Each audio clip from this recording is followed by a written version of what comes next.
Bismillah, walhamdulillah, wa sallallahu wa sallim ala sayyidina Muhammad wa ala alihi wa sahbihi wa man wala wa ba'd. Mes frères et sœurs, aujourd'hui, nouvelle vidéo. Je voudrais parler d'un sujet encore une fois important. Une réponse à un commentaire qui revient souvent, mais deux personnes différentes. Donc, je pense qu'il est important de clarifier cette chose-là. Il y a des personnes qui viennent souvent en commentaire et qui disent pourquoi vous faites la hijra en Algérie, au Maroc, aux Émirats Arabes Unis, au Qatar, au Koweït, au Mali, au Sénégal, etc.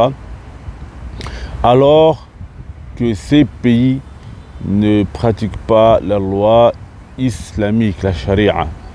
En gros, il voudrait dire, comme ces pays-là ne pratiquent pas la loi islamique, la charia, il ne faut donc pas faire la hijra dans ces pays-là. Alors, ce que je voudrais dire, mes frères et sœurs, c'est qu'aujourd'hui, et j'avais déjà parlé de ça dans une vidéo, aujourd'hui, on est dans une situation du monde qui est différente de la situation avant. Avant, donc, il y avait plusieurs pays qui pratiquaient la loi islamique. Aujourd'hui, on voit que malheureusement, oui, il ne faut pas se mentir à nous-mêmes et il faut le dire. Oui, les pays dans lesquels on fait la hijra actuellement, ce ne sont pas des pays qui pratiquent la loi islamique. Il y a des gens qui pensent que lorsque je parle de certains pays, je ne vois pas les effets et les choses néfastes qu'il peut y avoir dans certains pays. Je suis très bien au courant, j'ai des yeux pour voir. J'ai pu voir des mauvaises choses, oui, au Maroc. J'ai pu voir des mauvaises choses quand je suis allé en Mauritanie. J'ai pu en voir des mauvaises au Koweït, en Arabie Saoudite, etc., etc. Et oui. Mais cependant, on est dans une situation aujourd'hui où il faut faire le pour et le contre. Tu prends tous les effets néfastes qu'il y a, par exemple, en France. On va parler de la France parce que nous, pour la plupart des gens qui me suivent, on vient de la France. Tu prends tous les effets néfastes qu'il y a en France. Tu ne peux pas mettre ton enfant dans une école musulmane sans avoir des pressions. L'école à la rentrée, par exemple, là, ça va être obligatoire dès 3 ans. Ils t'imposent de donner l'éducation que eux ils veulent à ton enfant. Les imams sont persécutés dans les mosquées. On va dire que tu n'es plus vraiment libre et tu es de moins en moins libre pour donner l'éducation que tu veux à ton enfant. Et même toi-même, les femmes, voilà, les femmes qui veulent s'habiller avec le niqab, elles ne peuvent pas, etc., etc. Donc on voit que les désavantages en France pour le croyant qui tient à pratiquer fermement sa religion, on voit qu'ils sont très nombreux. Maintenant, tu prends le cas par exemple du Maroc. Au Maroc, oui, je sais qu'il n'y a pas, la loi d'Allah Azza wa Jal n'est pas pratiquée comme il se doit. Ça, je le sais, elle n'est pas appliquée, ça, je le sais. Mais cependant, tu as beaucoup plus de liberté religieuse que tu en as en France. Par exemple, on a pu égorger la semaine dernière, on a pu sacrifier le mouton, quelque chose que tu ne peux pas faire en France. Au Maroc, ici, tu veux donner une éducation islamique à ton enfant, personne va venir te demander quelle heure il est. Pourquoi tu donnes telle éducation à ton enfant? Bien au contraire, les gens vont te dire Machallah, etc. Voilà, les gens ne rentrent pas dans l'éducation que tu donnes à ton enfant. Ta femme, elle peut mettre le niqab, elle n'aura pas de problème. Tu peux prier dans la rue. Là, maintenant, si c'est l'heure de la salat et que je n'ai pas prié, je vais pouvoir prier ici. Personne ne va me demander pourquoi tu pries, etc. Ça m'arrive même de croiser tous les jours des gens qui prient dans la rue au quotidien. Donc oui, la loi d'Allah Azza wa Jal, elle n'est pas appliquée, j'en suis totalement conscient. Cependant, lorsque tu fais le pour et le contre, tu vois que ces pays, il n'y a pas photo entre le Maroc, l'Algérie, le Sénégal et la France. On a beaucoup plus de liberté religieuse.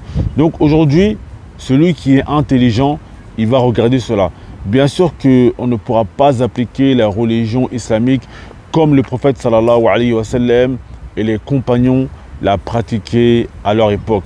Ça, c'est une chose sur laquelle on est totalement d'accord. Cependant, il faut faire le pour et le contre. Le prophète sallallahu alayhi wa sallam, il nous a déjà prévenu que plus on va avancer dans le temps, plus ça va être compliqué voilà, d'être ferme sur sa religion.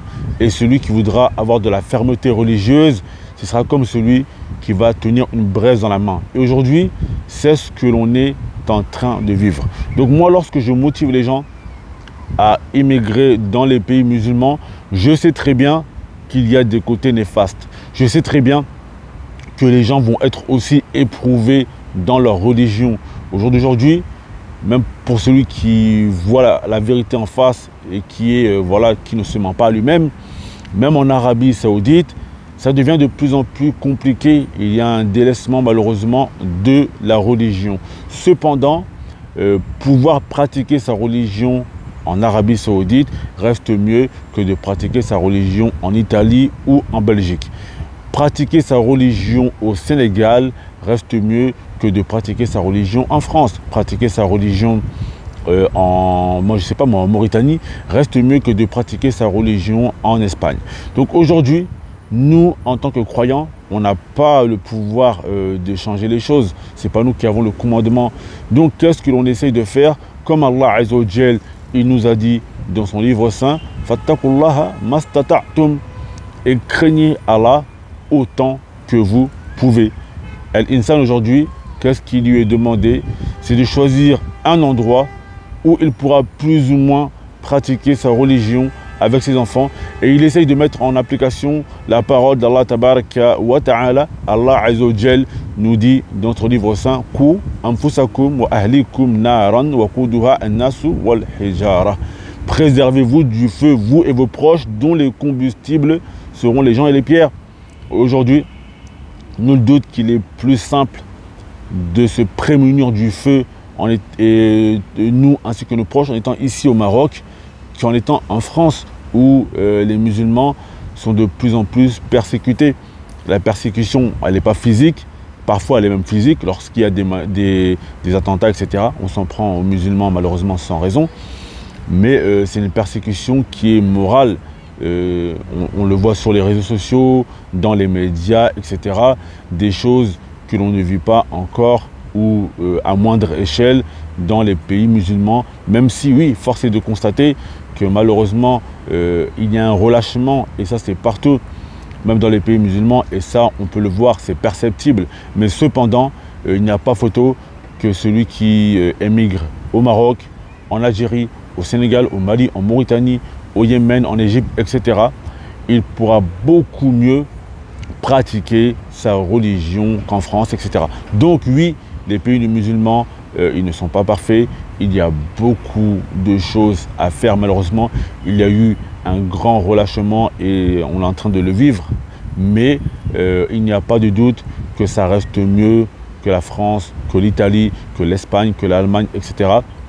Malgré qu'ils ne pratiquent pas la loi islamique. Donc celui qui est intelligent, il va essayer de chercher le moindre mal. Donc parce qu'aujourd'hui, c'est ça en vérité. On cherche le moindre mal.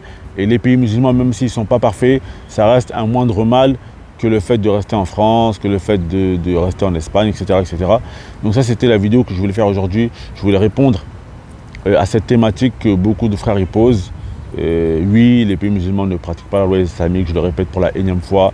Cependant, le fait de vivre avec ce mujtama dans cette société, c'est beaucoup moins nocif que le fait de rester en France ou en Allemagne, etc.